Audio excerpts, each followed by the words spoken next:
The words spoken are issued by professionals with legal representation and protected by the First Amendment. So for your safety and the protection of others around you, do not attempt to speak like us. We are different. We are unapologetic. What's happening, y'all? You here with the unapologetic instructor. The rest of my co-hosts, I guess they gonna pop on later on. I don't know how they gonna do it, but you got me on here, so I'm gonna be on here riding the way I ride. You know what I'm saying? So start off with, I guess, celebrating and wishing the people that happy Juneteenth, the holiday or whatever. The weirdest holiday. They made this holiday in the middle of the week to give people off. Now, for somebody like me, it's literally you take the day off today, and I got the leave time, but I don't want to waste it. I got to go back to work tomorrow. It's the only holiday, if anybody can describe to me any holiday that is like that, where you ain't got a Monday or a Friday off, even if Christmas falls on, let's say this year it falls on a Wednesday, it's going to be, you probably going to be off Monday, Tuesday, and Wednesday, and have to go back to work the day after, which means New Year's the following week, probably going to be the same thing. Or it's going to be a half a day on that Monday, and then you off Tuesday, Wednesday. Go back to work the latter part of the week unless you take vacation days, which I find to be very kind of crazy because Martin Luther King birthday is going to be on, it's always going to fall on a Monday. No matter what the date is, it's going to be that Monday. If it's Easter, you got Good Friday, and then normally they give you that day off and whatever, whatnot. So I think that this right here, honestly, is just a pacifier. It's a pacifier for Black folks that want to say Texas was the last place to release their slaves 2 years later, which it wasn't telephones back then. So, I mean, stuff took a while to get to where it was at. Technically, Missouri is the last state to release their slaves, but, you know, here nor there, I don't go into terms with that. Texas is the biggest state, so I guess everything's bigger in Texas. And for the white folks that want to say that, oh, we freed the slaves, no, the hell, you shouldn't have never had them. So, oh, well, we'll keep on going. We got Trucking with Todd that say, what up, my brother? I got 4 days left, then on vacation for 7 days time for some me time. Bro, if I've not learned one thing about being off the road, and if I ever go back to the road, I mean, I just renewed my CDLs with Hazmat, so could end up doing something. But take the time, value the time, treasure the time. You know what I'm saying? There's nothing like waking up every morning, having the ability to see my wife, the dogs, even Caesar the cool ass monkey at this point. You know what I'm saying? So definitely treasure every moment that you got and use that time, because I said it all the time when I was driving truck, how these people don't care about you. Truck driving companies don't care about you, and they don't. They do not.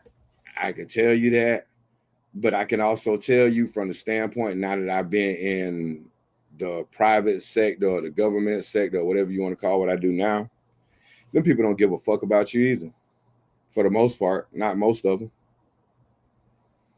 Most of them is a way of, it's a dog eat dog system. You know what I'm saying? They're not going to look out for you. I could take me, myself, something happened at work, wasn't able to do the job the way I had been doing it for the past 6 months when I started.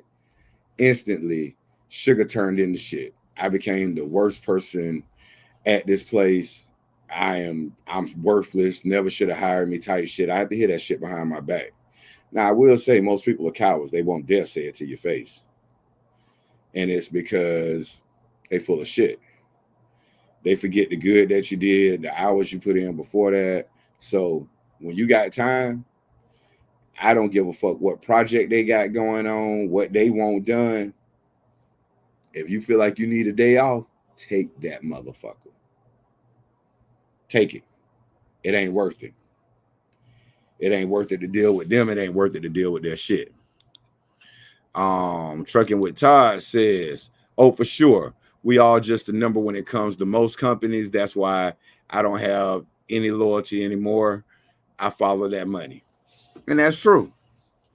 That's literally true. Me and Truck Driver D was talking about that when he got ready to leave K&B. Soon as he gave him his 2 weeks notice, and there's not a legal thing to say you have to give a 2 weeks notice to an employer, period. You could tell them, I won't be here tomorrow. If you tell them I won't be here tomorrow, this is my last day, literally, they have to say to the next company, did he give a notice? They have to say, yeah. Because that day when you clocked out, you told them motherfuckers, guess what? You told them you're not working for them anymore. Because Truck Driver D, as soon as he told him that in his 2 weeks, and he planned on working his 2 weeks, they started giving him shit. They started giving him the shit loads. They started treating him wrong. I tell people that at other companies, the company I was at previously that I drove trucks for the last 11 years, I used to watch them all the time. Soon as, let's say, Meech tell them, because she's a lease operator, hey, I'm getting ready, I'm not feeling this, I'm going company, I'm going back to being a company driver, or I'm getting ready to, I'm looking for another company. Instantly, that $1,500 that she was making a week that she wasn't feeling like was filling the needs for her family, that shit goes up to $2,500 for the next month or so. They gonna feed you a bone, but if Meech go out and roll a truck right now, she ain't got a job. If I wreck a truck at my job, I ain't got no job. Nobody, they don't never say, did you get a notice before you got fired? Hell no, they fired you right then. That was your notice. So yeah, follow the money. If a job is in a better position, go to that position. If you feel like it's better, the grass ain't always green on the other side. But I remember because I heard my boss, not my immediate boss, his boss, talking shit about me. And I laughed and I said, when I was at Prime, I was making over $100,000 and they couldn't talk to me any kind of way. For $40,000, motherfucker, you damn sure ain't gonna talk to me any kind of way. Like, you might want to fix who you dealing with, because bitch, it really ain't that much of a loss for me at that point. You ain't gonna talk to me crazy. You ain't gonna talk to me crazy. Like I said, at Prime, where I made $1 million, I can show you I made $1 million, and they wasn't gonna talk to me in any kind of way. Why the fuck would I let somebody that's goddamn on a government salary talk to me in any kind of way? Kiss my ass. I got doggone make you suffer. But Meech, what's happening with you? What's good? What's good? Chilling. You had me on here, y'all had me on here by myself. So I was like, damn, dog, I'm just rambling about a fucking job and all kind of other shit. Jones, it says, indeed, like that 2 week notice shit, that literally is a courtesy to any company. Any company. It's literally a courtesy. Because when you get fired, they're not giving you, hey, Meech, look, you fucked up, you rolled the truck, we're gonna put you in another truck, but we're gonna let you go in 2 weeks. You failed that piss test, but we gonna let you in 2 weeks. You know what I'm saying? That's how long you got left here. They don't do that. They don't do that. I thought that's courtesy though. That ain't courtesy. I say effective immediately. I resign. Dog. And literally, it don't matter who it is. Like, I have no quarrels with, and I told Truck Driver D that, because the shit that you get in the end of the day, and then when they decided, because he was having a basic argument with them about how his load was supposed to deliver, yada, yada, yada. Well, they told him, don't worry about it. Get off the load. And at that point, you're done. What? Bring our truck back to the yard. He was like, nah, I still got another week. He trying to stack up that 1,700 guaranteed for the next 2 weeks. They cut that shit off. At that point, nah, bitch. I would have told him come get their truck. Nah, you can't. Well, see, that's how the game played. You can't tell them to come get their shit. You return it back to, that's your courtesy. Return it back to where you got it from. Because as a truck driver, that's the fucked up part, is it is considered abandonment. and they will hold your balls to that.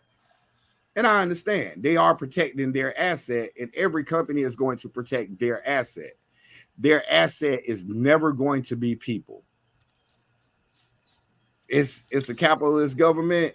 It's gonna always be whatever tangible material outside of the person.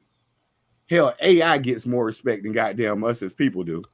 It don't matter the shade or the color, or how much ass you kiss. It doesn't matter. So it is what it is. Let's see. He say they not gonna put your 2 weeks notice in if they fire you. Hell, with their 2 weeks notice. No, they never will. Seth says, show me the money. Dog. As I find these jobs, that's what it is. Jessica Williams, hello. Oh, what up, Jessica? You know what I'm saying? Truck driver D should be popping on in a little bit, but I let him know you said hello. Jonesy says, you're not required by any Department of Labor or corporate law or rule required to give any notice. And legally, like I said, when you tell them, let's say I go in tomorrow and I got this job offer because I got applications out there, I will not deny it. I get a job offer somewhere else that fits my needs and fit my family needs for more money. Tomorrow is when they'll find out, hey, today my last day. Next week I'll be using my vacation. I will not be returning. Can they tell that job I didn't give them a notice? Motherfucker, I gave you a notice. I didn't no call, no show. I gave you a fucking notice. And if you fuck with me, I'm gonna sue your ass because I did give you a notice. It may just not have been a respectful notice for your ass. Not what you felt like it should have been, but you ain't kissed my ass, so I ain't kissing yours. Seth agreeing with you, Michi, say effective immediately. Effective immediately. And hell, if you want to be country, immediately. Right now. No, not right now. Rat now. R-A-T now. Nah, for real. Oh, Trucker with Todd says, shit, I gave my 2 weeks at Prime, and 3 days before I left, they tried to get me to do illegal shit. If you remember, I called my man Dirty, and he told me how to set that shit straight. I said, and I mean it for truck drivers. That Qualcomm, that tablet you use, when they go to calling you with that shit, per our conversation. Meech, how many times I told you that? Per our conversation, All the time. give it back to them. You asked me to do something dirty. You asked me to do something illegal. I don't care if I'm at work right now and they ask me to do something that's illegal. I'm gonna pull out my phone. I'm gonna text it back to them per our per your directions. You want me to do this right here?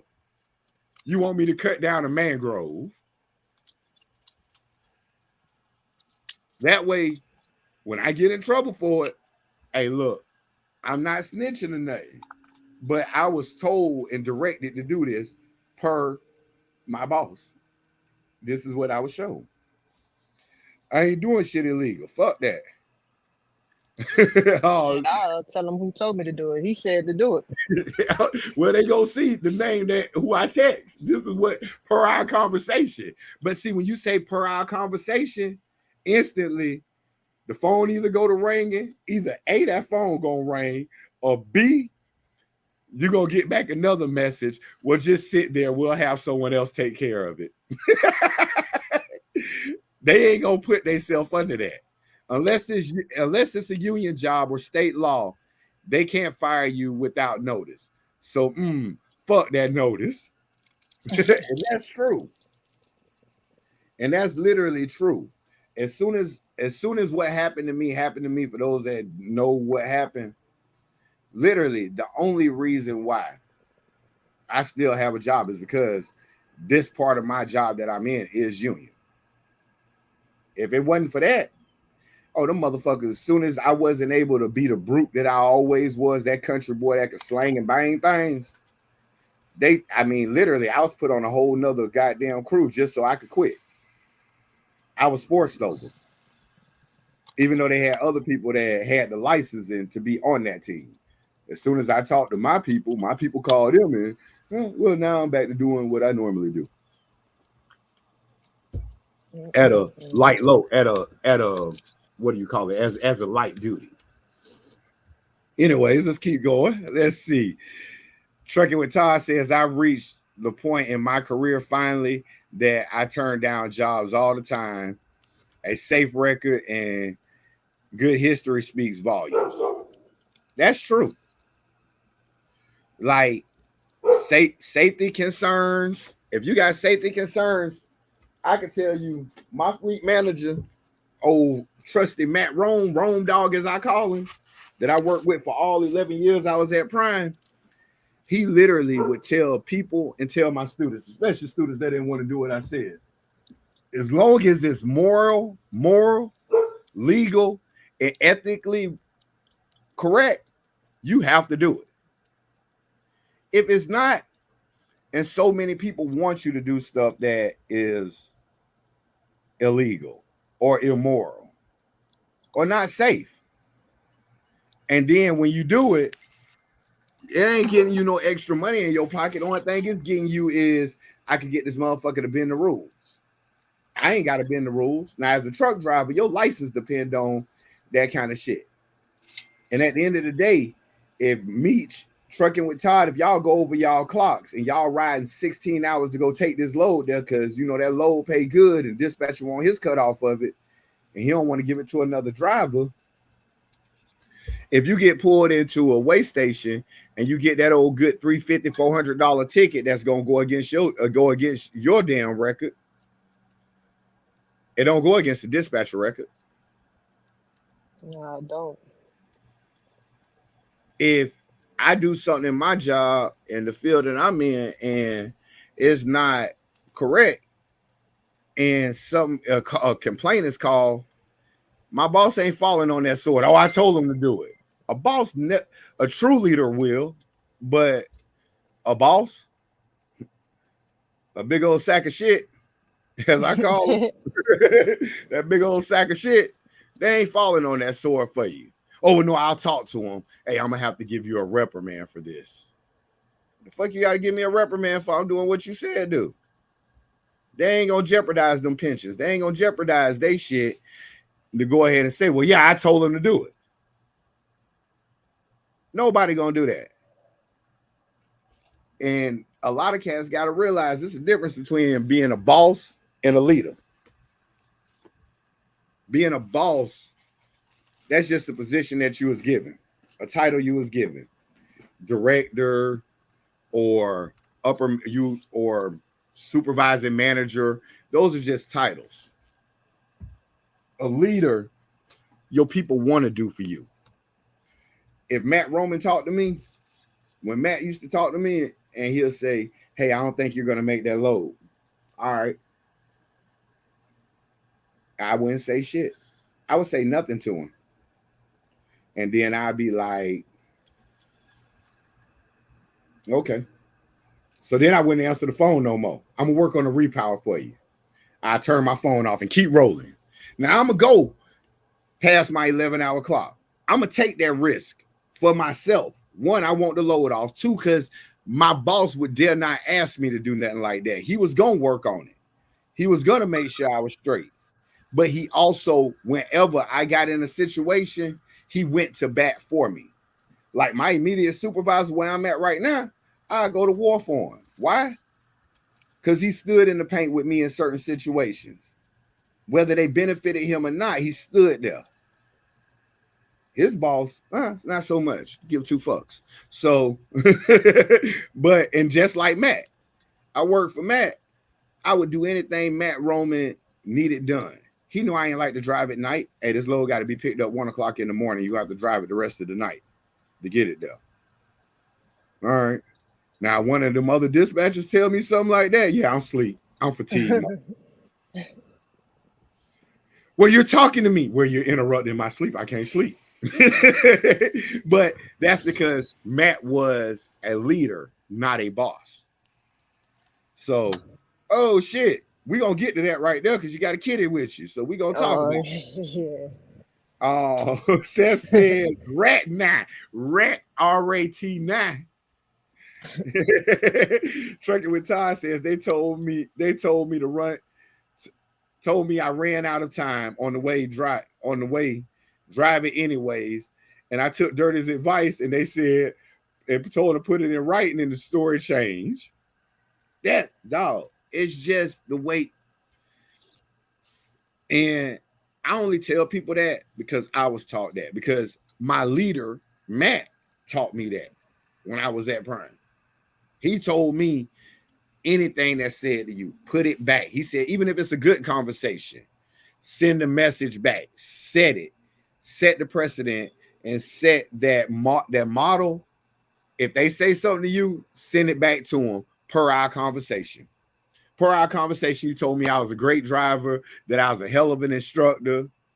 That way, it doesn't look like you're just going after the bad either. Because, yeah, those stories do change.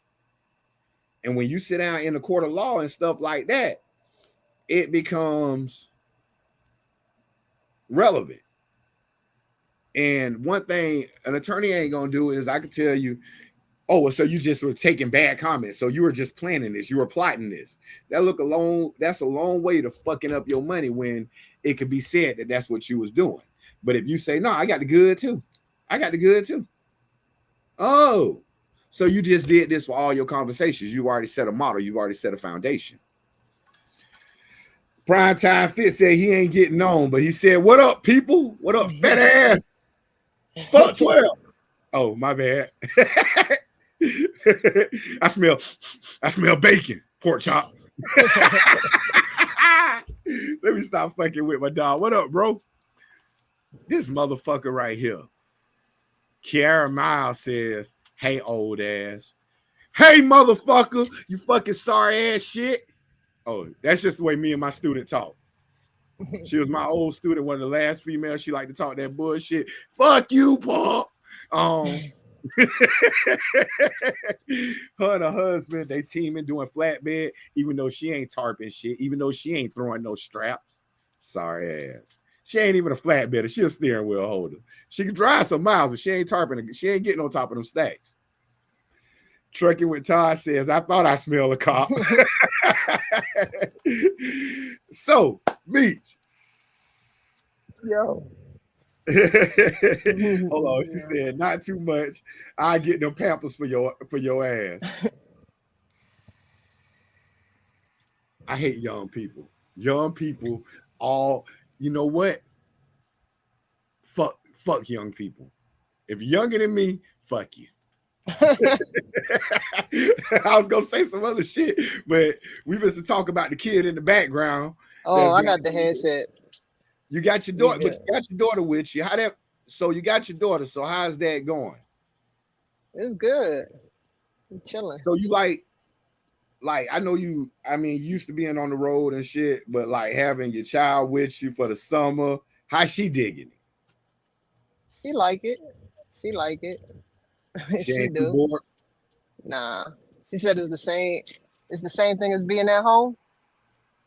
Okay. She be on the tablet, sleep half the shift. She can't drive no miles. Nah. But she do, but so she enjoying seeing all the stuff that she's seeing out there. Yeah. I mean, some days you get stuck going across Wyoming, she gonna look at you like, the fuck you got me out here for? You coming to kill me? They get that insurance money, but then you get somewhere like Salt Lake and see that shit and like, whoa, I didn't know Salt Lake looked bigger than Orlando out here. Nah, Like, for real. that's a cool thing. And I mean, it gives her a break away from the norm. Yeah. So big ups to you. Now, is it more expensive feeding yourself and her on the road? Yeah. Hold on. Yeah. Is she like a newborn baby? Do she just eat, sleep, and shit nowadays? Yep.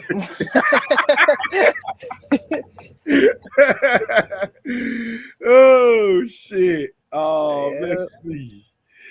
Primetime Fit says that beard almost gone. Don't think we want that.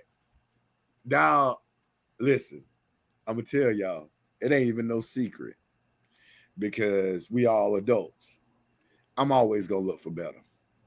And one thing about going into interviews and shit, I do know how to god doggone trim this shit up. My voice I can't change. My beard is a little less threatening when it's like this. People aren't as scary if it's just loose, if it's wild and big and shit. So I've definitely been trying to apply myself with being more presentable when I go somewhere. Now, on the light side of that, some people say it look better. I really don't give a fuck. I want my shit bushy again. But the positions I'm going for, at some point, y'all might see this shit going the fuck away because then you got to wear a mask and shit. You can't have it with a beard and shit. It's like, damn, dog. Like, ain't that about a bitch? Jessica Williams says, Marlon driving, but says hello. Tell my dog I said what it do, man. I'm glad y'all out there on the road rolling and doing your thing. Ain't this some shit? Hey, just the FYI, I'm gonna get through about 4 of these comments and then the fight gonna start. Trucking with Ty says, okay, 1977, I'm out because y'all have dirty. I'll let y'all this week sometime, no doubt, baby. Be easy. 1977 is the best year. If you get you some wine from 1977, it's the shit. If you go get you some reefer, because it wasn't called weed, it wasn't called gas, ganja from 1977, it's the shit. Even the crack epidemic started at the shit. We set the world crazy in 1977. And any politician that's been in office since about that time frame, they need to go ahead and get the fuck out. Just to put that out there. So Seth says you can change that caveman voice.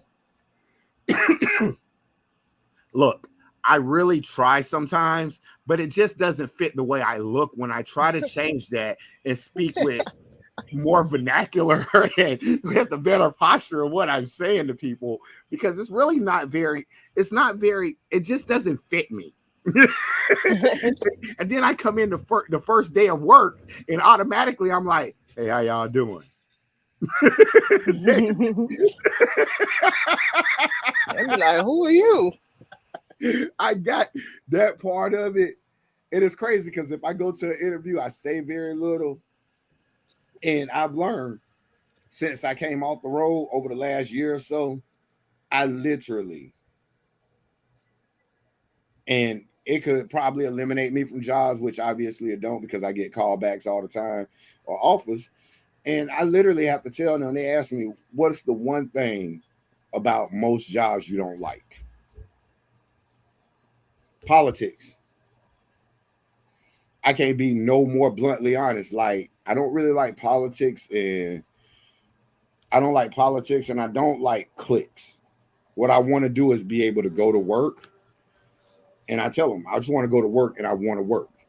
I want to do my job. If we have a short talk and a laugh, that's fine. If we don't, and we're just high and by, I'm okay with that. I'm just not into the whole, man, I don't like Meech, dog. Oh, Meech, hey, how you doing, Meech? How you doing? How's the kids and everything doing? Like right now, I'm at a job. They don't know nothing about my personal life. They know I got dogs. They know I'm married, got dogs and a monkey. The rest of my life, they don't need to know. I ain't here to make fucking friends with you. But then when I hear, and that's why I say the boss, I done heard him talk shit. Not my immediate supervisor, but the boss, his boss. I done heard him talk shit about everybody and will not say it to their face. And the second that you lash out and say something back to him, because he happens to say it to make a joke out of it in front of you, joke on him, he can't take that shit. Then he mad. Then he pissed off. For what? For what? You're a big old piece of shit. A boss. You're not a leader. Because a leader doesn't engage with that. When I was a student, Meech, I knew you as a student. Yeah. I spoke to you. I might have said a chuckle, like, hey, you from New York, whatever. That's where that motherfucker from when I was talking about Tim or some shit. Yeah. But then I didn't talk to you. Nah. I went and talked to instructors. I was known for not talking to students, engaging with conversations with students because I was their leader. I was taught to get them their license and lead them. I didn't give a damn about their personal life or none of that. I cared about, hey, let's go ahead and get what we here for. Now, once you got your license, I laugh and joke with you all fucking day. But before that shit means nothing to me. Kiera, Jessica, truck driver D, all of them can contest. As a student, I was their leader. I was not going to engage in conversation with them. We gonna talk about business. Once we get them licensed, now we can laugh, joke, talk about all other kind of shit. Like, hell, that's what Kiera was able to call me, goddamn old ass motherfucker. Should have called me that as a student. I'd have looked at her, and then I'd have found some fucking way in my training to make her better, but it would have been punishment for her. Primetime Fit says, I know you got that white voice, turn it on. When people call me, I'd be like, hey, how you doing? They'd be like, Speed Orient Jones, this is he, how are you? And then I have to goddamn try to, so you want to change the appointment to this time? Oh, okay, that sounds very, but to try to hold it, that shit hurting my chest right now trying to hold that shit in. I'd rather talk like this and be like, hey, I'm sorry, my voice heavy. I wear glasses when I go places now. And the reason I wear glasses is because I don't look so grisly and threatening. Truck driver D says, yeah, because your voice is annoying. I wish you can change it. I told y'all 4 comments. 4 comments down was where this shit was going to get ugly.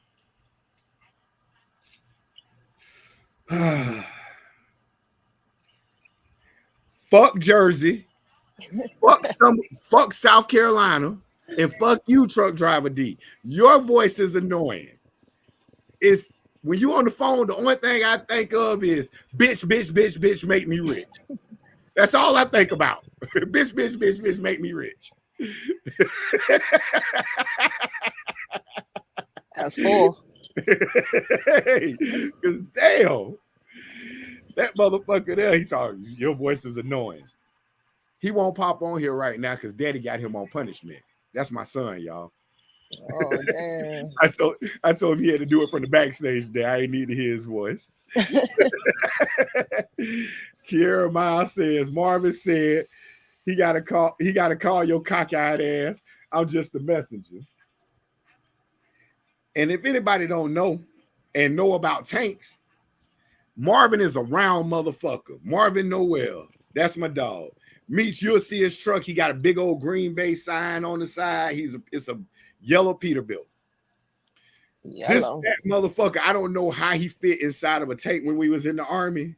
That motherfucker right there had to get stuck in that bitch. Lucky he didn't end up in no combat situation because he would just had to get on the ground and roll over everybody. He like, you remember that movie, The Critters? Mm-hmm. How they just started rolling? That was Marvin.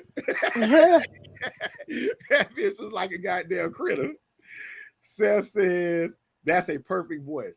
Dog, that's a perfect voice when I'm on the phone.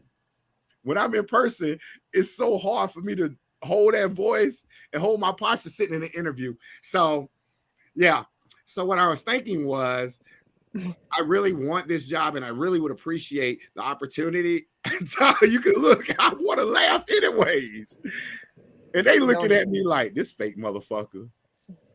Being phony. I'll give you enough. I'll straighten up. I won't cuss during the interview.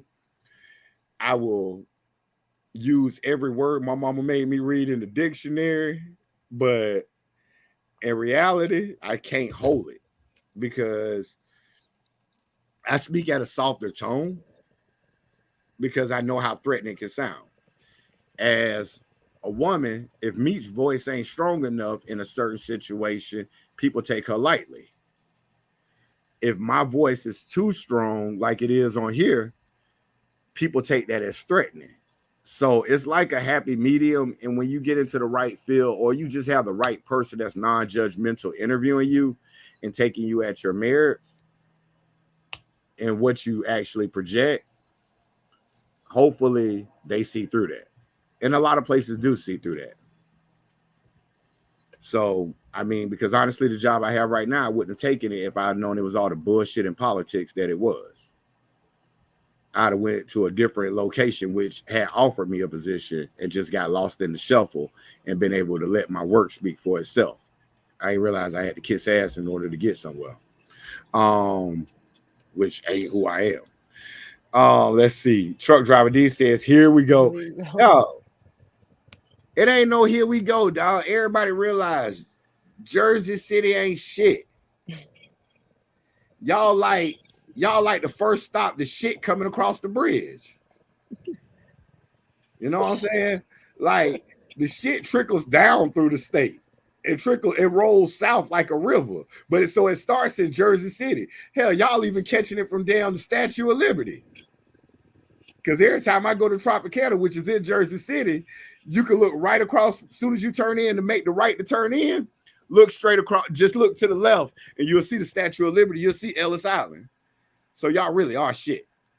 Primetime Fit says, "You with glasses make you look like Urkel's dad." Fuck you, fat bitch. Oh man. One, it don't make me look like a nerd. It makes me look touchable in a physical sense. It makes me look like, I feel like it makes me look less threatening to people. If I had the time, I'd run down there and get my glasses, but did I leave Micho here? Boy, y'all remember last time I left Micho here by herself. Oh man. Hey, Meech said y'all crunk the hell up in here. I got back. We had 20-some people watching. It went down to goddamn 10. Meech was killing their asses. Let's see. Alfredo Suber says, "What's good, big bro? What's happening, bro? It's been a minute, man. We need to damn. Matter of fact, Friday or Saturday, give me a holler. I'll be laying around. I won't be doing shit. Give me a call. We'll get right." Let's see. Kiera Miles says, "Have you heard from Luis? He went ghost."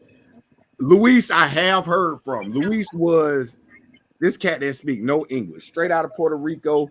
I swear up and down, that boy spoke no English when I had him meet. Yeah. And it was frustrating training him because I say something and he'll say total opposite, and he'll be like, I understand. And then here I'm like, bitch, how the fuck you don't? You know, I'm getting mad. Mm-hmm. Kiera and him, they built the bond to where he understood her. And a lot of it was, he told me at one point my voice was so heavy, especially when I got crunk, he couldn't understand shit I was saying. He said so, but he went out, did his thing. I see him on Facebook. He on my Facebook page on Kiera, but like talking to him, I think I texted about 3-4 months ago to check on him. And I'm gonna give y'all a real spill after I get Sean comment out the way. Primetime Fit says, "Don't say it makes you look touchable. This ain't OnlyFans." Oh shit. So I went from working 20 hours a week every week overtime to back to what I was hired to work, 40 hours a week, Monday through Thursday. And I won't elaborate much, but I'll say I lost my strength. And when I lost my strength, the table was flipped. And to be honest, even outside of my personal life, which I had personal stuff going on, but it caused a great depression in myself. And the highlight of my weeks was talking to all of y'all. And then I was riding today, matter of fact, and I thought about it. And I said to myself, I said, my depression came A lot of it did come from, it was a time where I talked on the phone every day, all day to students calling. Hey, how you do this? Hey, how you do that? Hey, how do you get around doing this? My dispatcher did that to me. My dispatcher did this to me. And I was constantly in need. And since I've left the role, I still get calls like that time to time, but not as frequent. Like, I don't turn my phone, it stays showing up now because I hate for my wife to see all of a sudden Nancy, Sheila, Kim, and Shalonda all calling me. Because at some point you look at like, damn, why all these girls calling you? And I can't keep saying all of them students. Eventually that shit plays into the head where you see 4-5 calls and they calling back to back to back all eerie times of the day. 6 o'clock in the morning, 11:30 at night. And it caused the depression. It literally is taking me over a year to adjust with being off the road because Friday, Saturday, Sunday, my wife would tell you, I sit home, I jump on Call of Duty, I play Madden, and I really try to focus on something. I take those times to get away from reality and just go shoot up some shit on the game. And then I look forward to Wednesdays because I got y'all on here. But it really fucks with me because I was so used to being needed and so used to working so fucking much that I never took the time to settle down for myself. I worked out everybody else's problems. I worked on everybody else's issues.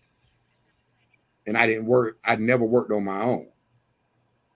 So lately, I've been embracing the weekends. Friday, Saturday, Sunday, I'm off. I ain't saying y'all just blow my fucking phone up on them days. Lord knows, don't do that shit. But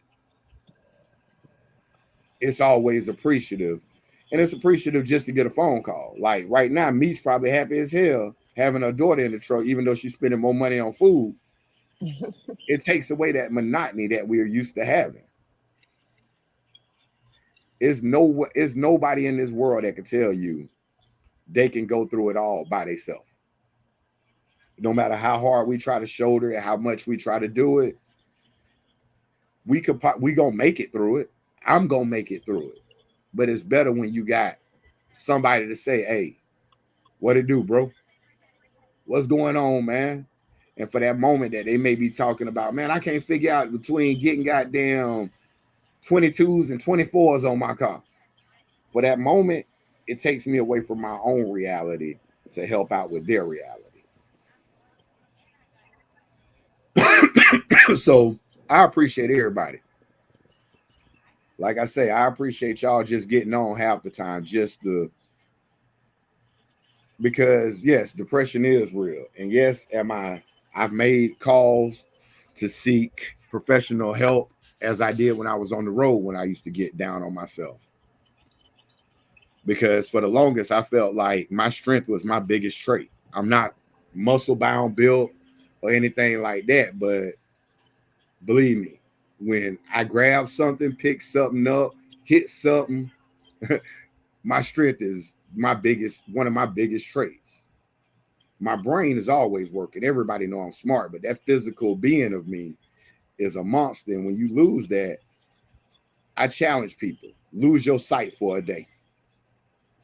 Lose your sight for a day, for one day, not even for one day, for 30 minutes, cover your eyes up and try to do everything that you did and keep your eyes closed and try to set up your computer or try to get on your phone, try to see who calling and your eyes are closed. When you lose parts of yourself and the older you get, you're going to lose certain aspects. Have people in your corner that can help you gain strength through them at times. Let's see. Sean Fitzgerald says depression can feel like a never-ending battle. It can. And I know there's light to the other side of the shit I was going through. There was a lot of light to it. And literally, I was going to trade the depression I had that I was going through the last few weeks. I was about to trade that to come back on the road where I was truly, honestly, y'all thought I was the happiest person on the road. I was literally fucking depressed. For once, I was married and wanted to be home with a wife where I didn't want to be without my wife. For once, I wanted to be able to be around my kids per se, even though none of them bastards hit me on Father's Day. But for all y'all that don't know, I don't celebrate holidays. I'm a daddy every day I'm a daddy all the time. So I would care less. But I wanted to be able to have the options to go see my mama or cook in the kitchen. I was more depressed over the road than I could probably ever be at home. And I just found ways to cover it up, hanging with primetime fits or Daryl bitch ass all the time. I mean, Nick and Deidre, they made shit go by. TB, they made shit go by, but that's why it looked like I did so much, bought so many shoes, because I basically had to do something to fulfill my mind, to keep my mind challenged, or go find this shoe. That was a challenge for me, so I did it. And if you have the chance, take care of your mental health. Mental health has a lot to do with your physical health. You know what I'm saying? You have to have it. And if you don't know how, most of these employers y'all go to, they all have employee assistance program. Somewhere in there, they got it. Now, in the last month, I made 2 phone calls. And don't y'all take this shit and go say Dirty was about to off himself or something like that. But because I hadn't called my employee assistance program yet to get counseling, I called the suicide hotline. Twice I talked to them people. And when I was suicidal, wasn't thinking about offing myself and none of that shit. I just needed somebody to talk to have some kind of understanding and compassion for me. And they ain't talked me off a ledge or nothing like that, but I did talk to them. And am I ashamed to say that? No, I'm not. A lot of people worry about perception of what people gonna think, but it's not about the perception. It's about taking care of yourself, because at the end of the day, when you're going, or when you climb well above those people, ain't nobody gonna remember that shit. So you have to think for you, because nobody else can. Unless your ass in prison, ain't nobody gonna think for you. And even in prison here, at some point, lights go off, you get to think for yourself. Let's see. Kira Mal says, health is wealth.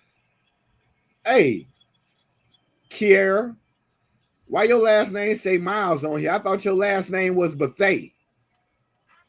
Mm-hmm. See, you ain't shit, dog. Health is wealth. Take some time for yourself and have a self-care day. And literally, that's honestly, I found joy with sitting in here now where I ain't got to do everything. I don't have to do everything. That's why I cook a lot. I'll cook, I'll find stuff, I play with the dolls. We got them trained to where we want them at. Today, I was off today. I ain't used to having days off. What did I do? Went in the room, looked at Monica. She was watching TV in one room. I was playing the game in the other room. I went inside. I said, hey, 2:00. You want to go to Longhorn?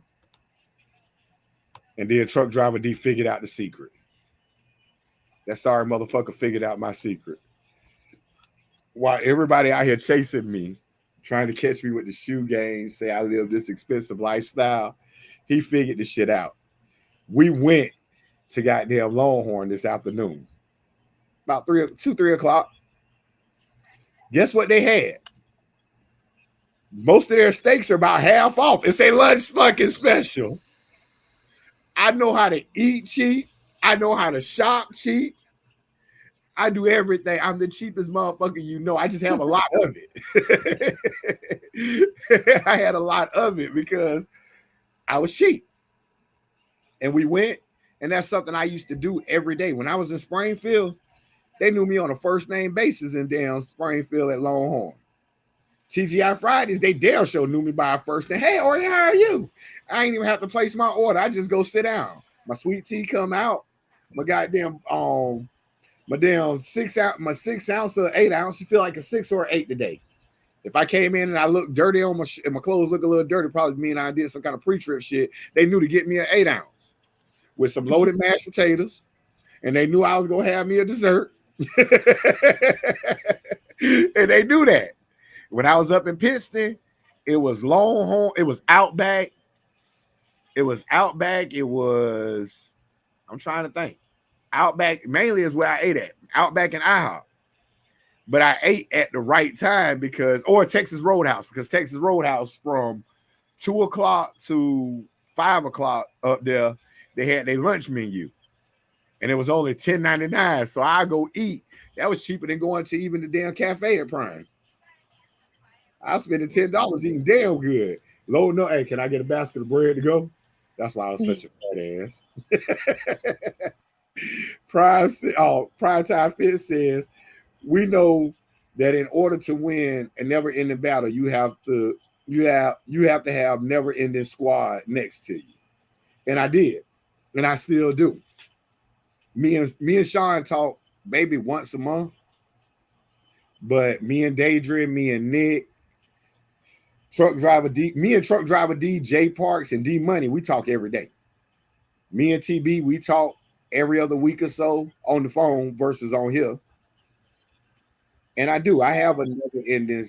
I got a never-ending squad that always gonna fight with me and see through the day. Meech been cornerstone. Me and Meech don't talk on the phone a lot, but especially like right now, while she got her kids. So if you're watching and you're trying to call Meech, understand some of these conversations she ain't gonna have in front of her child. But me and Meech, like, if she know it, when it's truck driving shit, call me. But other than that squad, because we built the family. You got brothers and sisters out here. It don't matter the shade, creed, color. I mean, God dog, Fitz is the fucking police. Go fucking figure. And I love the motherfucker like a brother. I ain't saying that I'm gonna do a crime around him and because he is the police. He gonna tell. but I mean, if it came down to it, he know how to goddamn cover the shit up too. They do that a lot. But I will say, fuck 12. Kiera says, don't start the old ass. I did change it. I don't know why it won't stay. Look, man, I'm gonna tell your husband, because I know he probably listening right now. You ain't shit, dog. Dog, your wife ain't shit, man. She won't even change her last name. She ain't even hyphenated it to say Miles. Don't get on here and call me an old ass. It say, I'm gonna call some shit in that truck. It don't even say Miles Bethay. It just say Kiera Miles. What kind of shit that is, bro? Look. Only because people, I'm gonna take her name down so nobody know how to find her. Because that name ain't Miles. I'm not saying go hit a woman or nothing like that, but if you turn into Ike Turner, because she don't want your last name and the paperwork say your last name, your family name, it got your daddy blood on it. I'm just saying. Hey, hold on, you got your husband's last name on? Meech? Yeah. Okay. Oh, goddamn, dog. Yeah. That ain't even my last name. Prime Time Fit says, I'm the cheapest person you know. Don't deny it. Prime Time Fits is the type of motherfucker that will go with you to a restaurant. He gonna order a salad. But then when the appetizers come out, he gonna dig in and eat all of them. And then his part of the meal only $3.49. I swear up and down, got doggone 12 was walking around taking people ID cards using their Prime points to buy something to eat. That is one cheap mother. Boy, that boy is cheap. I ain't met many people. I think he still had his Navy drawers on when he was out there. Well, they issued me 12. That means I got 12. These right here, they said they was good for combat, so they got to be good for truck driving. I buying any goddamn underwear. Oh, Kiara says you ain't worth the shit. Look, man. Oh shit, Kiara, but they say I ain't worth the shit. See what I mean, bro? She changed it just that fucking quick. See, you see how quick she changed that shit, Michelle Bethea? You see how quick she changed that shit? So I'm just saying, before that, when it was saying Kiara Miles, now it says Kiara Bethea. Miles, Bethea, that shit could have been switched, asshole. He probably came out the back of the truck because she drive nights and he drive days. He probably came out the back and said, why that shit say goddamn mine still? You trying to doom my marriage already? Why you being messy? That ain't messy. Listen, one, your husband, her husband already, I don't know what her husband was thinking. Her husband fucked the game up because her husband sent her directly to me to train her. He wanted to see how tough she was. He wanted to know if he had a soldier in his corner, so he sent her ass to me. I was like, I don't know your husband. And I really didn't know her husband, but her husband knew my boy Marvin. And Marvin told me, hey, you got a student coming. The fuck you mean, motherfucker? I don't know him. And it was a female. I'm like, no, I don't want no female on my damn truck. Because at that time, they was trying to make me go on the road with females here and there. And I was like, I don't want no female. But then I got her ass. Dog, when I tell you she was there every day, bust her ass. She was that shit. She was got doggone. She was a hell of a student. She helped a lot of motherfuckers at the end. Because by then I mentally checked out. So I guess he did have a soldier then. Oh yeah, he had a soldier, dog. Because she caught the worst part of it. She caught that part of me that was up at 3:30 in the morning, 4 o'clock. I mean, and it wasn't goddamn hot in damn Pittston at the time either. Get y'all ass out here, man. Come on now. And then she having to work with somebody that understand little to no English. But they got through that bitch and she thugged it out. Hell, I was surprised when she said they was doing flatbed. And I mean, hell, for her to get out there, I fuck with her. She don't throw no straps and tarps and shit, but I know she do fold them bitches and shit like that. It's just a motherfucker to do. God damn. Let's see. She says, Kiara Bethea says, gave you a run for your money. Don't forget that. Oh, yeah. She'll come out there. I go to talking that shit. And because I was scared of females, because, you know, I've been suspended because of the way I talk. She would come out there. And she was cool as fuck. I knew it wasn't going to never be no shit. She said, don't start that shit with me today. This ain't the morning. Don't come out here this morning with that bullshit now. I'm going to do what you said do, but don't come with that bullshit. Fine, motherfucker. And she, I mean, that was a hell of a student. I appreciate her husband letting me have her for doggone 10 days. Kiara Bethea says, I don't throw straps. Now that tarpon shit, I do throw straps. That tarpon shit ain't for me. Dog, flatbedders, salute to y'all. Because them damn flatbedders, boy, I ain't gonna lie. You out there throwing them hot ass shits and then you still got to drive out. It's not the fact of the heat. I could deal with heat anywhere in this country. But then working in it, knowing that I got to drop about 400-500 miles after that, fuck that shit. Hey, I need about they got that. I'll be struggling with the doors on the trailers and shit. Landing, yeah. Hey, when it be windy as hell, and they got there, and you try to open that door, that bitch buck your ass. Man.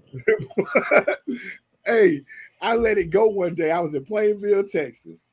Plainview at that Walmart DC off of what that is. That road that go up to Amarillo. Is that 287?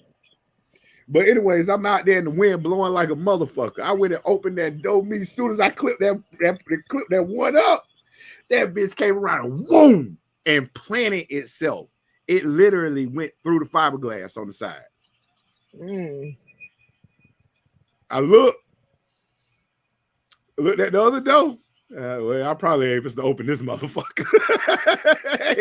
Because I'm scared that if that was slung around that way to the right. If I go to open the left, I'm scared I'm gonna get about halfway, and that bitch gonna take 220 pounds and throw it right back in the trailer when it closed on me. That shit had me dying. I was like, hell nah. Nah. Since we gonna talk about some shit, dog. Have you been watching Keeping Up with that Young Thug trial? Dog, this cat right here. I ain't gonna lie, dog.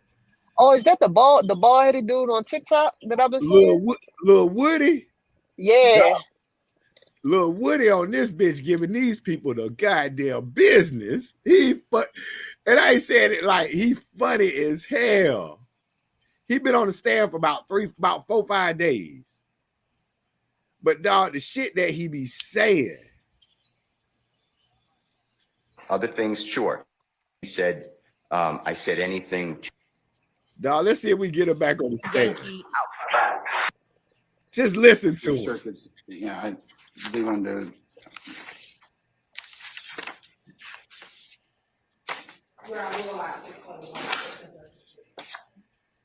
All right. Oh, I got to get the way he talking.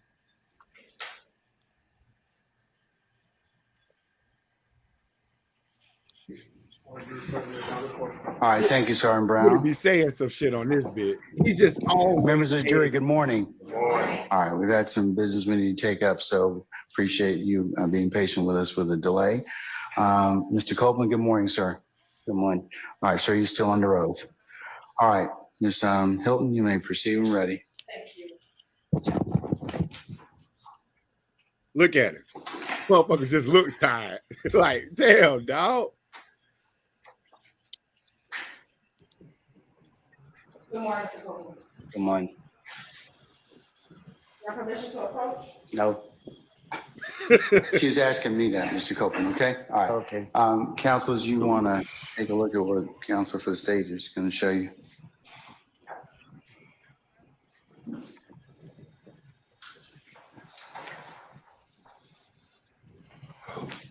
Dog. Just look at, if that'll tell you nothing about how that trial going, just you see how his face just looked like I don't even want to be here right now. Dog. What happened? What I missed? You see that shit with how Lil Woody been acting on these motherfuckers with that YSL shit? Nah, I ain't even see it. I seen it come up on my phone, but I ain't looked at it though. That bitch say, man, he said, man, I tell the police whatever I need to tell them to get out of here, man. I be lying my ass off. How y'all expect me to remember this? I can't remember the lie I told. You can't never remember the lie. Like, dog, this supposed to be their key witness. When they first got on the stand, the prosecutor asked this motherfucker, said, how old are you? Grown. Like, that's his answer. Grown. Oh. He's super Is he defiant. facing charges or he a witness? He one of the prosecution witnesses. Dog, they bringing motherfuckers up to associate with Young Thug, and the shit is so crazy because they literally, everybody they bring in, the shit is hilarious because it's like, now is the prosecution playing smart? They bringing people up there that they got statements from. They got statements, obviously. But they bringing them up there, so either A, they gonna play it to say that they're so scared of Young Thug when put in face that they're terrified of him. That's why they won't testify on the stand. Or B, they just that damn stupid and want to waste all the taxpayers' money of Georgia putting together a RICO that ain't gonna stick because these motherfuckers really ain't giving them shit. Like they had the cat up there from the Lil Wayne tour bus. when Lil Wayne tour bus got shot up, they had the cop up there. Right. This motherfucker suing Young Thug for $30 million. The bus driver, he's suing him for $30 million. But, which is a civil suit. I mean, that's a lot of money. But here's the kicker. Testifying for the prosecution, well, I can't tell you who actually shot at the car. I mean, shot at the bus. So you didn't see anybody. No, I can't say I saw anybody. But you have a $30 million lawsuit pending. Like, bro, what the fuck is you doing? Why file the $30 million? And then they catch you on this shit where they want you to say that Young Thug was the one that set this shit up. You say you ain't see who did it. You ain't say who you couldn't say who the shooter was. Right. It's just a bullshit case that they spending money on that's wasting taxpayer dollars. No different than, I ain't gonna lie, that shit with Hunter Biden getting locked up for lying on his application to purchase a firearm. I know plenty of motherfuckers that do that shit. But we gotta waste all this news coverage, all this goddamn money to have a long, drawn-out trial. That shit with Trump, he's not going to fucking prison. You got 33 felonies. I don't give a damn if they the lowest grade felony or not. You're not going to prison. So why waste the money? You're not going to lock a motherfucker up, so why waste the money? Hunter Biden, yeah, he probably going to go to prison. Got to prove a point, yada, yada, yada. But Trump ain't going. Young Thug being locked up for 2 years. This is the longest god doggone trial that they've ever had in Georgia state history. But instead of pushing for that, why aren't you pushing for election fraud against Trump? You should have had that shit going. I don't understand. That's a federal charge, though. Huh? No, he getting sued in Georgia too for election fraud. Oh, yeah. Remember, that's how they fucked up old girl to where she gonna have to come down off that bitch. She had to either drop her lover or she goddamn get dropped. But it's that kind of shit right there. Like, we're wasting money for no reason. They're wasting money for no reason. Hey, y'all talk real quick, man. My dog's going crazy. I'll be right back. Yo. Already. So, yes, it is I, it says me. All who agree are more than three because they weak. I have arrived. Yeah. And all that other stuff. What going on BK Meach? Not you too. Not you too. I had to put it in that one time with truck driver D. Where he at? Oh no. His daddy put him on punishment. Oh. That's what I was told. Yeah. That ain't good. What part of the world you in? Amarillo, Texas. Oh, okay. Amarillo, Texas. I heard it's a good steakhouse out there. That one where if you eat it all, they don't charge you for your meal and shit. Oh, you get a free steak? If you eat If the you can whole eat it thing? all. I ain't never been there. I just always heard about it though. I mean, bro probably didn't been there. What at? The steakhouse down there in Amarillo, if you eat the whole thing and they don't charge you. Yeah, the 72-ounce steak. Yeah, there it is. It's the time. For one, it's a time limit on that shit. Two, they load you up with like a bunch of condiment, like a bunch of sides and shit too. So like you can't go in there empty. But you ain't gotta eat the sides, dog. As long as you eat the steak, then you good, right? But see, that's where a lot of people fuck up. Cause you sitting in there, you waiting on them to cook this big motherfucker. And you better, if you smart, I'm not one to ever say I don't want my shit well done or medium well. But I ain't gonna lie, to get that shit to go down, you want some blood in that bitch. You want it medium. You want that bitch medium because you want that bitch to be Medium well or medium medium, rare? just medium. Because you can say medium. Uh, So if you say medium rare, that's closer to the rare side. If you say medium well, that's closer to the charred side, little less pink on the inside. It's better just saying medium. So you got it right in the middle, got some wet. Because that shit ain't just going down at 72 ounces. But then you gonna drink water while you sitting there waiting on them to put that bitch on there at medium. What at medium? Now you drinking water, filling up your stomach, and you can't get up from the table. You can't get up to go shit. You can't get up to go piss.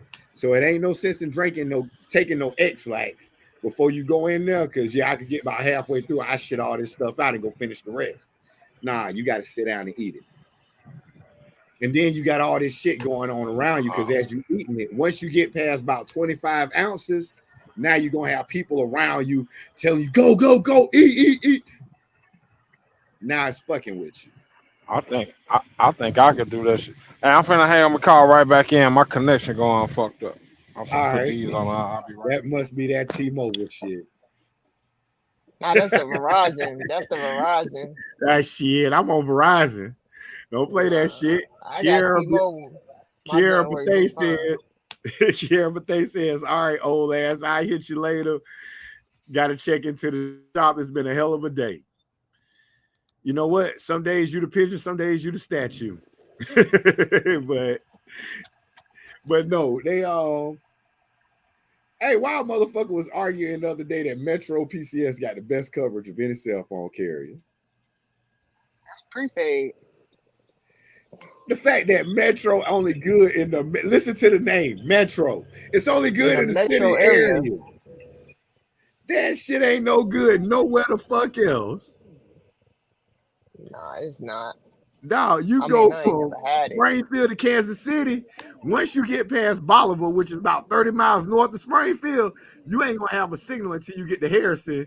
Harrison got doggone Missouri, which is right outside of Kansas City. I always got signals right there. He probably had that Metro PCS internet. Who? Metro? I ain't never had no Metro PCS. We was talking about how we always fucking with each other about these phones, but I heard them actually arguing that Metro PCS got the best coverage of anybody.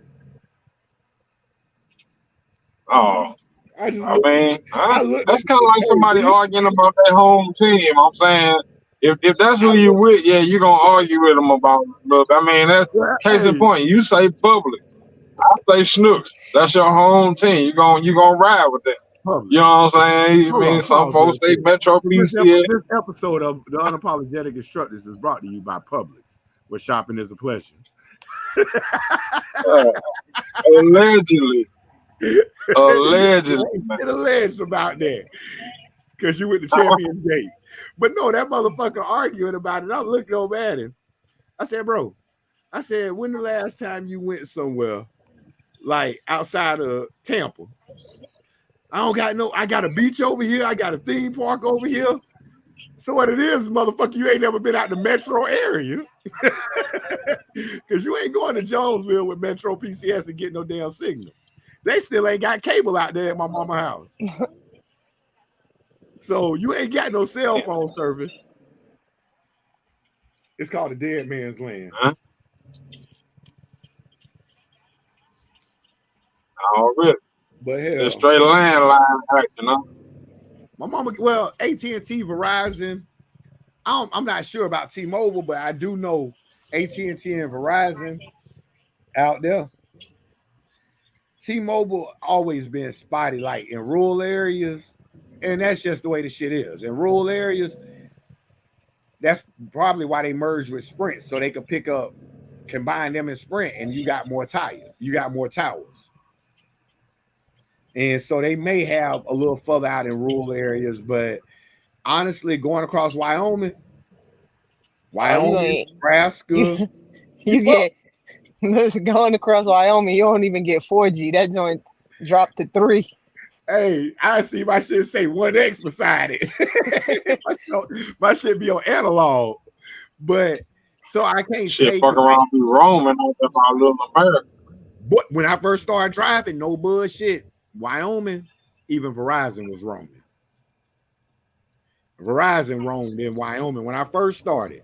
It took about 2-3 years before I kept a signal. Now, when Prime had that shit with Sprint, man, I had to call. I called them motherfuckers after I finished the TNT with one of my students. Yo, y'all can turn this shit off. Going coast to coast, I'm trying to play with 2 phones.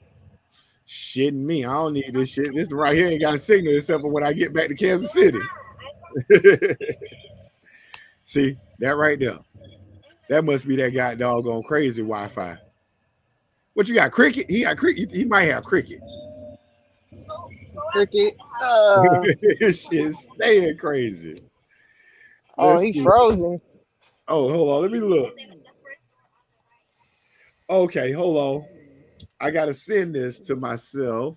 Hold on. Dog, I gotta get dog meet you gotta hear the little Woody shit. This 10 best little Woody shit. Hold on.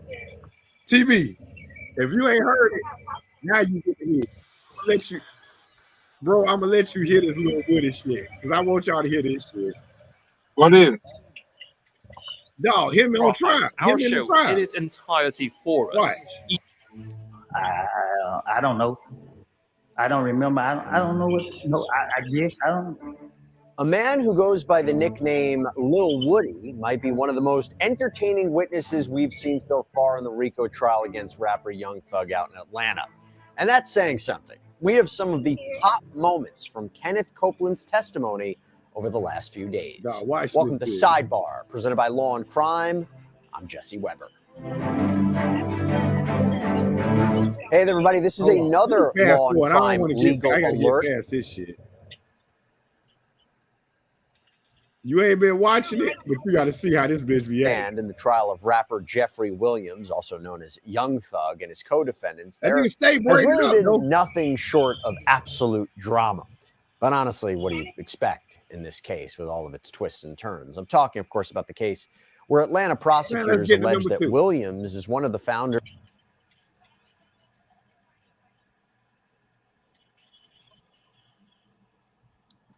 I can state as his attorney that he intends to exercise his Fifth Amendment privilege against self-incrimination. He does not wish to testify. Witness, man. And I would ask, there is no other, he's not on bond, he's not on probation, there's nothing like that. I would ask that he be allowed to leave this courtroom without being compelled to testify. Okay, now the prosecution had... Hold on, dog. I got to get you some. Yeah, they're not showing it. Yeah, he talking about the top 10. Use immunity.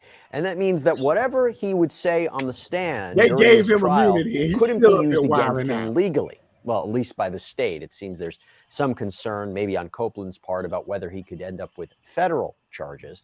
But anyway, putting that to the side, when you're... There we go.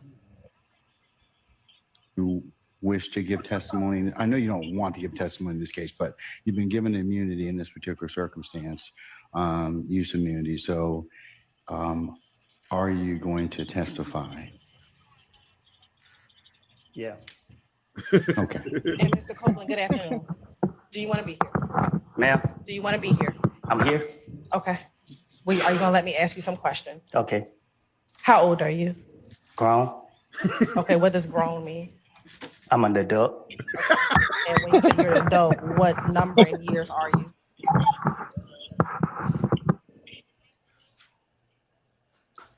I plead the fifth. Mr. Copeland, given the fact that you have invoked your Fifth Amendment privilege, but the state has already given you immunity under 24. Hey, hold on. I got to pause the shit there. Now, who the fuck says that? You know you got immunity, but that bitch say grown. How many in years? I plead the fifth.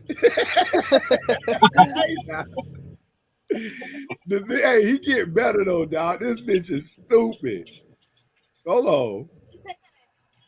So you see it's a different day because the bitch got on a different shirt, but why? Where did you go to school proved to be complicated. And when you were younger, did you go to school? Yes. Where did you attend school? I don't know. I went to a lot of different schools. Okay, what are all the schools you went to? I don't recall all of them. Or just tell me some of them. I only know one, Slater Slater, is that elementary school or middle school? Elementary. Why you don't remember what middle school you went to? Did you go to middle school? I think I stopped. I did. How long did you go to? Did you finish middle school? Relevance. Overruled. Yeah, I think. Okay. Did you go to high school at all? Yeah. All right. By the way, let me give you some context here. According to the prosecution. Now, hold on. Which one of y'all don't remember if y'all went to their high school or middle school? Like, no, this is what they got for their lead witness against this man. Oh. Hold on, let's see. Alleged rival gang member. Now, Shannon Stillwell and Diamante Kendrick, two of Williams' co-defendants in this trial.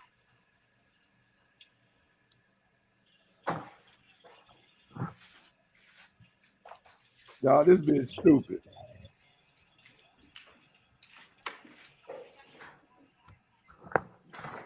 Please look at those pictures. Do I have to look at them? Yes.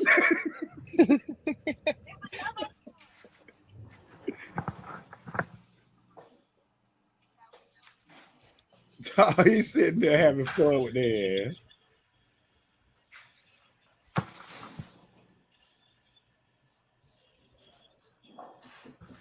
Look at it. Just look at his face, how he's just treating this shit.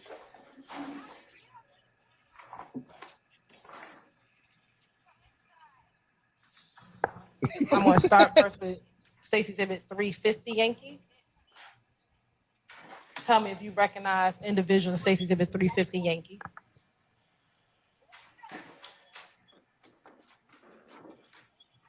I recognize myself. Okay. Do you recognize anybody else in 350 Yankee? Myself. Do you recognize anyone else in 350 Yankee? Their face is covered up. Okay. Do you see someone's face who's not covered up in 350 Yankee?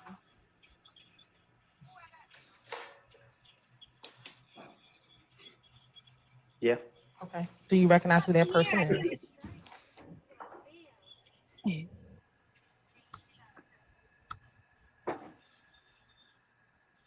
I can hardly tell. Okay. Is that Shannon Jackson? Your Honor, at this point in time, I'm turning to impeachment. Do you know someone by the name of Demikion Garlington? Street name. Little D. For sure. How do you know Little D? I didn't birth him. I'm sorry, say that again. I almost birthed him. You almost birthed him? Yeah. Tell the jury, what do you mean by that? I mean, he my son. Okay. And let me ask you this. Do you know another person who's referenced as Little D? What you mean? Do you know someone who's called Little D from Cleveland? Oh, I heard of him. You heard of him. Okay, we'll talk about it. Oh, I heard of it. Say what now? Tell me who you recognize in 380 Yankee. Oh, me and Coco. Who's Coco? The ugly boy right here. Okay. And the prosecution also needed to connect Copeland with Williams himself. So they tried to get Copeland to give evidence of their friendship, but Copeland appeared hesitant. My question. Hello. We used to do fun stuff, like go to like bowling alleys and stuff like that. He went to the kids' football game, I remember. So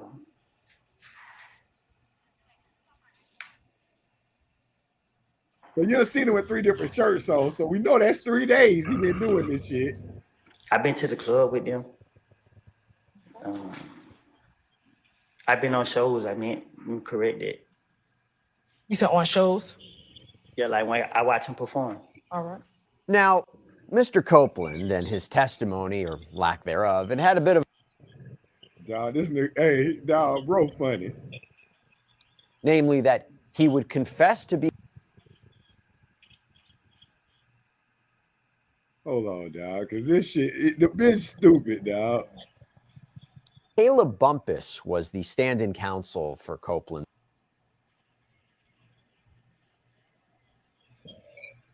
desire to release your counsel at this point in time?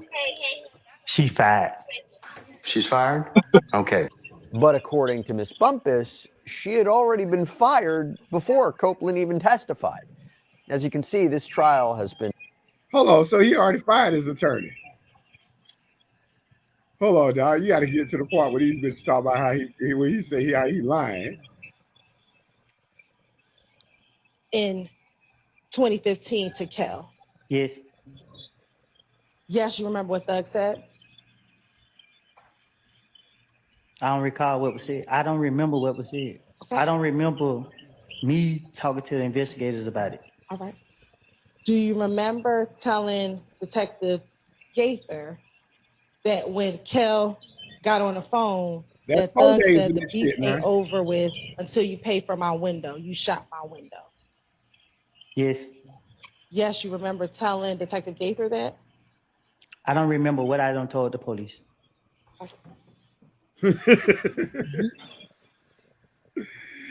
No. Let me ask you this. Are you just saying yes now to speed up your question? Most definitely. Okay. Most definitely. When I tell you this motherfucker's a nut. Are you saying yes, that's what you told Detective Gaither?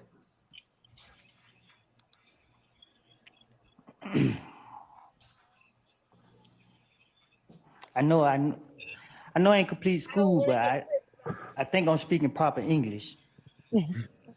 I told you, I don't recall nothing I said to no police. You keep sitting right here asking me the same question over and over and over and over and over. I'm tired of it. I'm drained. Okay. Well, if you just answer the questions properly. I am answering the question. You asked me, I said yes, yes. You keep when I say yes, you ask me the same question over and over and over and over and over. But did you just tell the court and this jury that you're saying yes just to move the process along? I think I said it loud and clear. So again, will you just answer the questions and we can move the process along? You keep asking. Okay, yes. And while his answers were not quite what Prosecutor Hilton seemed to be looking for, from a viewer perspective, you really couldn't look away.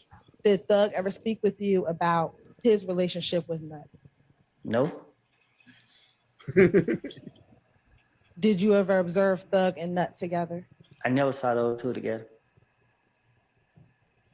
I never been around those two together. No, it never crossed my mind. So how were you able to tell Detective Gaither that Nut and Thug was cool? Because they're questioning me and I'm trying to get them off of me. And she asked me questions about Nut and Thug, I guess. And I'm telling her whatever she asked me, let's say she asked me a question about the sky. I'm gonna say, yeah, I seen the sky. It's blue. Whatever she asked me, I'm gonna say, I'm gonna agree to that. I'm gonna say whatever she asked me. If she asked me about this reporter right here, I'm gonna say, yep, she's sitting outside me with white tennis shoes on. I'm gonna say something. Just because I want her to believe I'm telling the truth. That I want her to give. No, if y'all motherfuckers ain't watching this, no, that's literally what he did. He looked over at her. No. You got on white shoes? She got on Chuck. Like, no. That he literally said, they might not have the clip on there, but he literally said, I told them detectives, I lied to them. I can't remember that shit. I just be telling them something to get the hell out of there. Get that shit up off me.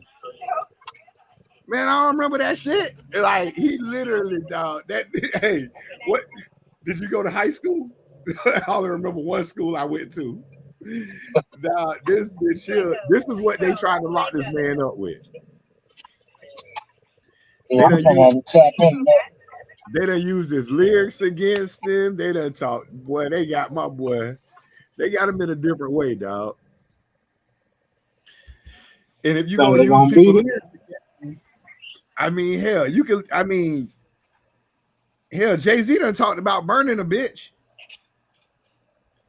Listen to his early albums. You know what I'm saying? So if you find the body, that means Jay-Z gonna get locked up for it.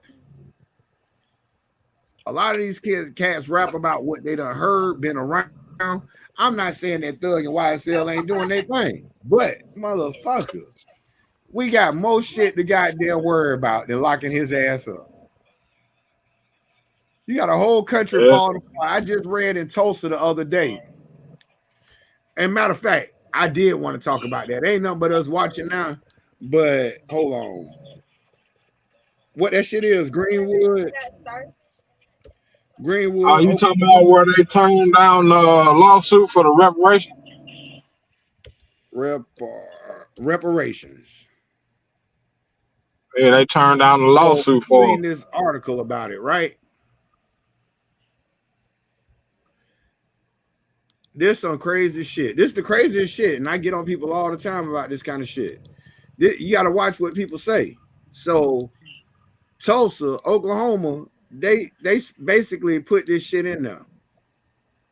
They put this shit in there that they won't get them people, even though they dropped bombs on U.S. soil against these black people, and they basically ran I-44 over part of it, over Greenwood, where the graves were. They literally said, Oklahoma Supreme Court dismisses the suit over reparations by survivors of the Tulsa massacre. Oklahoma highest court rejected the reparations lawsuit brought by Viola Fletcher and Leslie Benningfield Randall, who lived through the racist attacks over a year ago. Now, what's crazy about it is, hold on. They basically said, if I could find the shit, it's a damn whole thing about it. Yeah, I did read that. But what it is they basically said, and this is why I'm saying the shit crazy, is that they're not gonna pay based on the fact that of something so long ago. Now that's crazy, right? And the reason I call it crazy, I mean, it happened some years ago. But the reason why it's so crazy is because why the hell why we give Jews any kind of money? Why they get reparations?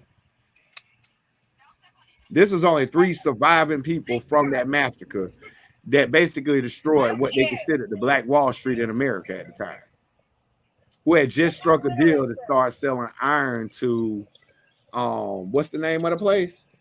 To China. They was going to start selling iron to China. And when this shit happened, then they came in, basically gunned them all, basically shot them all down for nothing. Ashley Harris. They say dude on the elevator. I can't hear you, man. Hey, nah, man. You can hear him. Yeah, I mean, I don't know if it lagging it might be what. me. I can't hear me. I can hear Hold on. Oh, you got to speak to a TV because I don't know what the fuck my shit doing. I can hear you. Hey, y'all hear me? Yeah. Y'all can't hear me? I can hear you. Yeah. Why the hell I can't hear you? I hear you. Yeah. I got to figure out what the fuck. I can't hear nobody. Oh.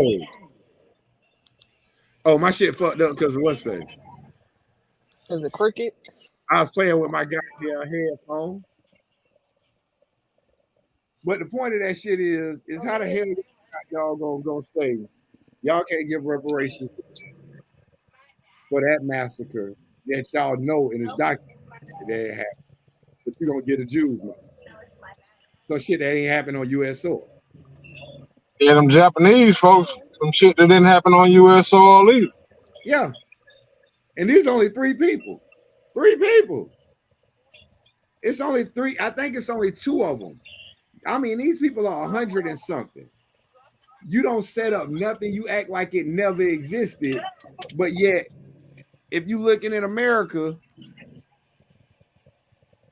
how could you say Japanese, the Jews, that's a religion, something that they chose to be. Japanese, okay. They're Japanese, just like being black, just like being Latino, Hispanic, however you want to call it. Just like being white. We don't have a choice in our race. We don't have a choice in our race. But you do have a choice in your religion. If y'all ain't never watched Roots, Kunta Kinte was no longer Kunta Kinte after got doggone about 15, 20 lashes and staying inside the hot box for 2 days. His name was Toby. So So when Hitler was killing motherfuckers, y'all want to be Jewish, but you know that you go into the microwave. Guess what? You probably don't want to be no more for that moment. You better be a Jew in silence. And yes, but these people, they did not deserve that. And it's not the only time the U.S., while we celebrate Juneteenth, that's not the only time that they've done that. They did it in Eatonville, Florida. I know for a fact they did it in Rosewood, Florida. The U.S. military was brought in the Philadelphia. So to destroy black people. So let's make no mistake. Raleigh-Durham. Raleigh at one point was considered, after Greenwood, the Black Wall Street. Was destroyed because nobody wanted anybody to get ahead. Didn't want people that weren't the same color of them to get ahead. So while we celebrate this day, we all got to understand, and I don't care whether you white, black, green, or yellow. If you don't own that company, that ain't your job. You ain't on nothing but a fucking plantation. They'll find them another slave at whatever rate that they paying and putting that slave to work for them. And that don't matter your color. That don't matter your religion. That don't matter none of it. You don't own the companies. You don't run it. If you work for the government, same thing. It's still the same concept. It's a plantation you own. So when they furlough you and let you go, when they fire you, that's just their way of not hanging you, but it's their way of getting rid of you. But people deserve reparations. Now, if you're unjustly fired or terminated, oh yeah, find a lawyer. That's your way to fight back against the system. And don't let nobody tell you that you can't fight back. If you got ability to, please fight back. Because you wasn't on earlier when we talked about mental health. You'll have to go through and listen to that shit. But don't let them affect your mental health by treating you like you ain't nothing but a plantation worker. Stand on your first stand for what you believe in. And at the end of the day, make that plantation be fruitful for you. All the time. That's the easiest way to put it to people. Yeah, that go without saying right there. You know what I'm saying? Yeah. They using you, use that. Use them for what they got. You got to use them for and get the fuck on. But shit, let me get right, because it's the weirdest holiday. I was off today, but I gotta go to work tomorrow. You don't know no other holiday that's in the middle of the fucking week, dog. Y'all can't name me a holiday that's in the middle of the week where you don't get a longer weekend, not just in the middle of the day. Bam, we're gonna throw this shit right here. I mean, when them folks celebrate Independence Day, you don't be off the next day though. Yeah, you do. If it's on a Monday, you get that Monday off. If it's on like, if it's on a Wednesday, fireworks might be that night, but you get a 3-day weekend that weekend. Yeah. Oh shit, I ain't never had no job like that. It's gonna be a Friday or a Monday. That's all. I know we ain't never, but it's gonna be a Friday or a Monday. Think about most of these holidays. It's gonna be Martin Luther King birthday is always celebrated on a Monday, right? President's Day. It ain't George Washington or Abraham Lincoln birthday that day, but it's celebrated on guess what? A Monday. So you speaking on like the holiday in November and the holiday in December and all that shit. This year, Christmas is on a Wednesday. Most jobs, not yours, not y'all too. Most jobs is gonna be off Monday, Tuesday. It's gonna be half a day Monday, and you may not have to go in. Probably work from home Monday, unless you got a manual labor. Then you're gonna work half a day Monday, Tuesday, Wednesday off. You'll be back to work Thursday and Friday, unless you use your leave time, which they give you. Which if you use your leave time, at that point, now you're using your time. But they're gonna give you consecutive days off. They're going to extend your weekend.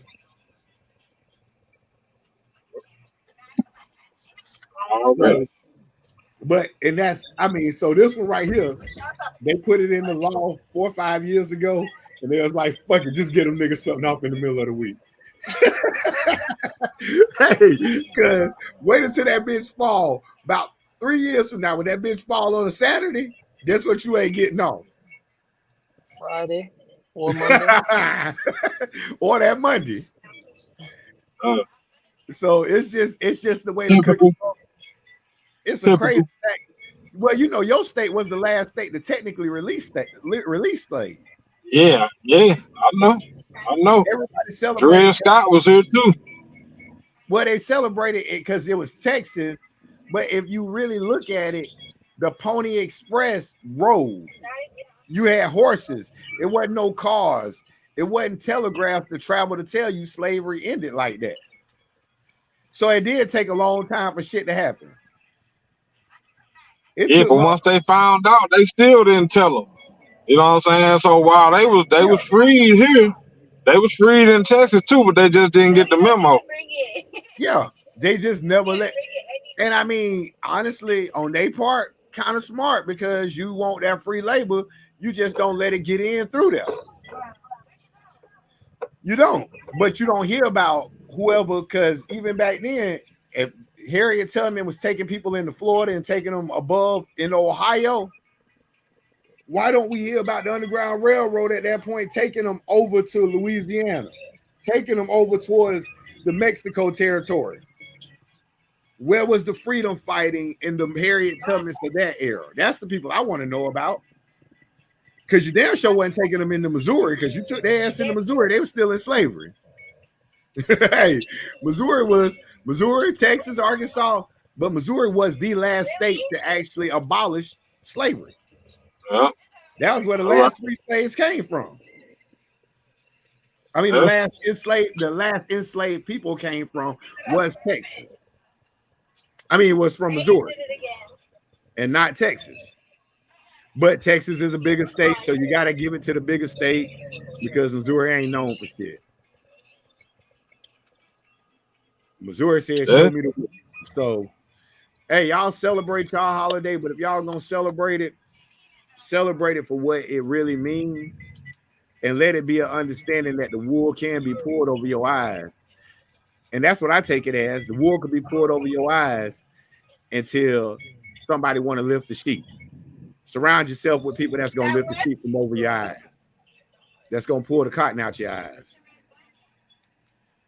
Because if not, like all them searches that we see in movies that they going to find their wives or find their husbands in this territory, why the hell they wasn't going to find them there?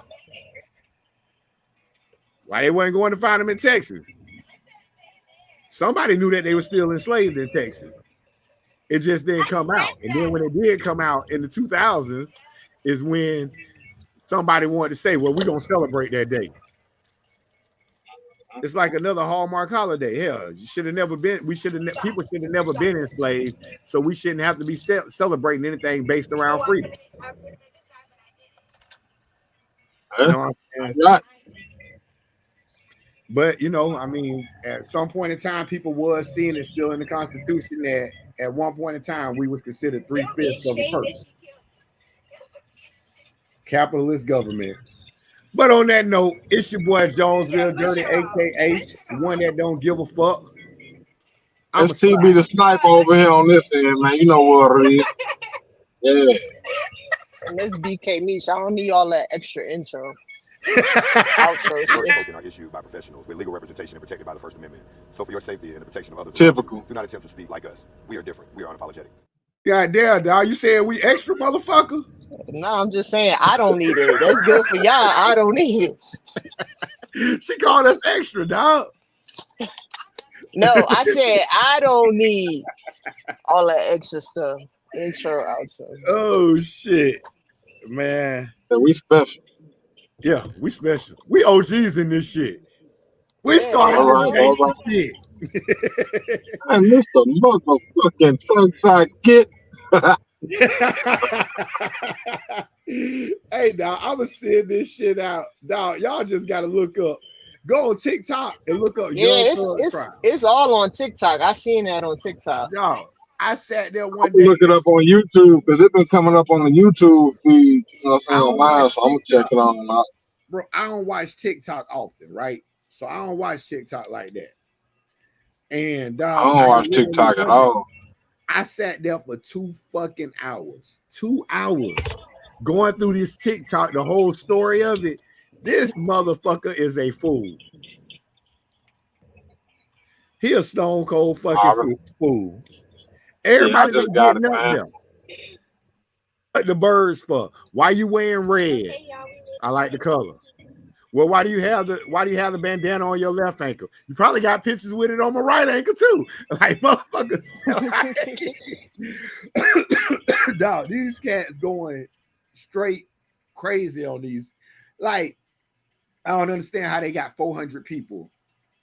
The judge made them chop it down. I think they got like 280 something people that they bringing for the prosecution. But dog, and if all of them, this your strongest, Lil Woody is their strongest goddamn person.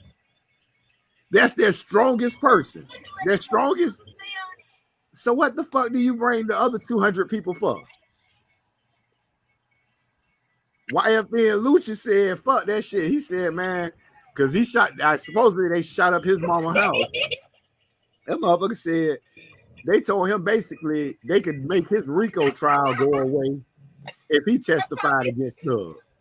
That motherfucker said, nah, I ain't no snitch. You handle this shit like grown men. Like, nah, y'all can take away my RICO, motherfucker, but I'm going to ride on my shit. And when we see each other, we'll talk about it. We'll deal with it. But I don't know what y'all talking about until then. But if that's y'all strongest witness, y'all ain't got no real case. Nah, they don't. I'm gonna use that line too. How old is you? Grown. Grown. Yeah, I'm asking how old. What do you mean by grown? I'm an adult. I'm an adult. I'm tired of drained. I'm gonna just say yeah to everything. Yeah, dude, pretty damn. I'm finna have to look at that shit. Dog, the bitch, the whole every clip you see on TikTok, he literally sitting there. He was like, "Yeah, I lied to him." Yeah, of course. Yeah, I'm gonna tell him whatever I gotta tell him to get up out of there. So if they ask something, I say okay. They keep saying it over and over, so I just say okay. Like shit.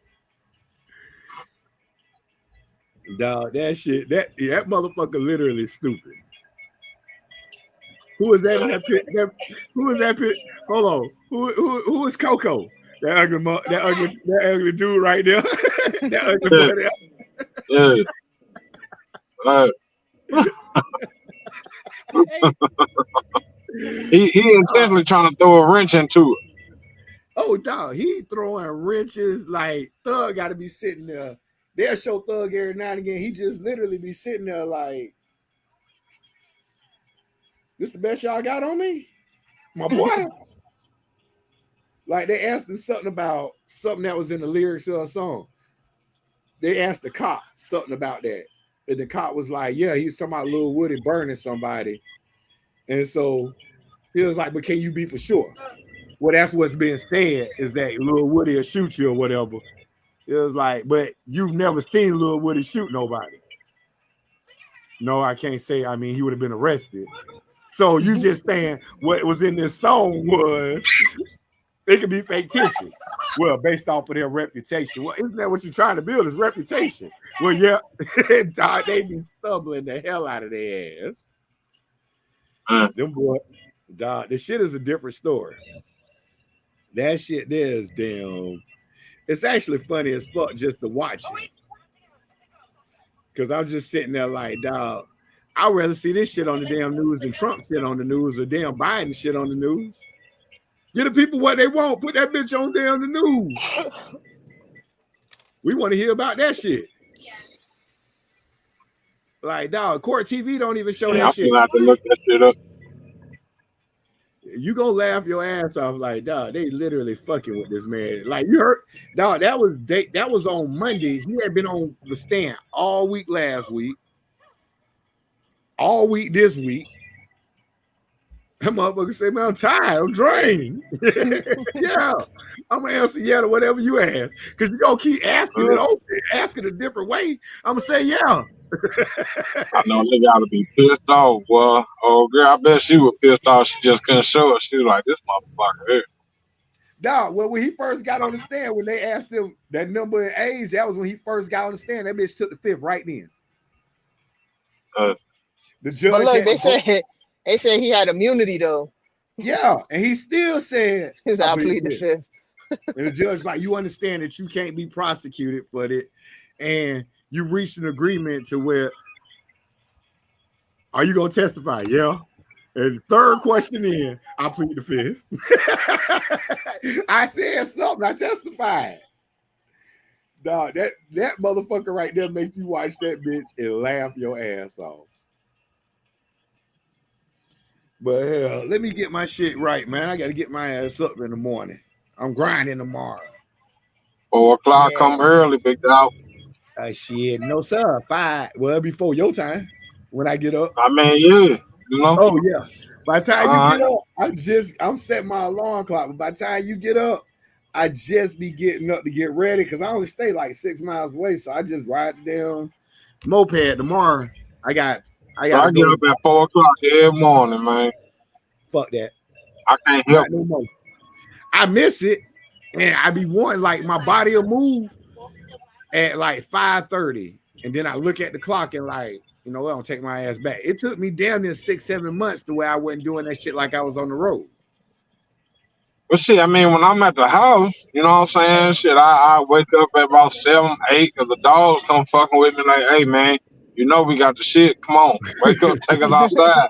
You know what I'm saying? But other than that shit, I can't help it. I be trying to sleep in. I still fucking wake up early. All this time, and I'm still fucking adjusting to this shit. So it is what it is. But shit, I'm gonna fuck with y'all. Yeah, I hold it down, man. All right, 1,000.